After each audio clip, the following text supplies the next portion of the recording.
అన్న హాయ్ అన్న. Wish many more happiness of the day అన్న. స్టార్టింగ్ నుంచి ఇప్పుడు దాకా మీ మీద నాకు అదే ప్రేమ ఉంది, అదే అభిమానం. ఒక్క ఇంచుకు ఒక్క పర్సన్ కూడా తగ్గలేదన్న. ఎల్లప్పుడూ ఇప్పటి నుంచి లాస్ట్ వరకు మీ మీద నాకున్న ప్రేమ అభిమానం ఇలాగే ఉంటుంది. అసలు అభిమానం అంటే చాలా వరకు ఏంటంటే ఫ్యాన్స్ అంటే ఇలాగే ఉంటారు అందరూ అనేసి వేరే వేరే విధాలుగా అంచనా వేసుకుంటూ అనుకుంటుంటారు.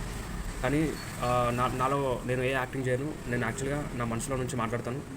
నేను ఏదైనా ఉంటే నేను ఓపెన్గా చెప్తాను. నేను అందరిలాంటి వాడిని కాదు. ఇంకోటి ఏంటంటే అభిమానం ఎలాంటిదంటే మన ఇంట్లో వాళ్ళని కూడా కాదు అని అనుకునేంత విధంగా ఉండేటువంటి అభిమానం. అంటే మన ఇంట్లో వాళ్ళ మీద చూపించే ప్రేమ కంటే మనం ఒకరిపై పెట్టుకున్న అభిమానం చాలా గొప్పది అని చెప్పొచ్చు. మీరు ఎల్లప్పుడూ ఇదే సంతోషంతో ఒక ఫ్యామిలీతో మీ చుట్టూ మీరు చేసే పనిలో, మీరు చూసే చూపులో వేసే అడుగులో, మీరు చేసే ప్రతి పనిలో అన్ని సక్సెస్ చూడాలని, బిగ్ బాస్ లాంటి సక్సెస్ మీ లైఫ్లో ఇంకెంతో రావాలని మనస్ఫూర్తిగా నేను కోరుకుంటున్నాను అన్న. Thank you so much. Thank you అన్న.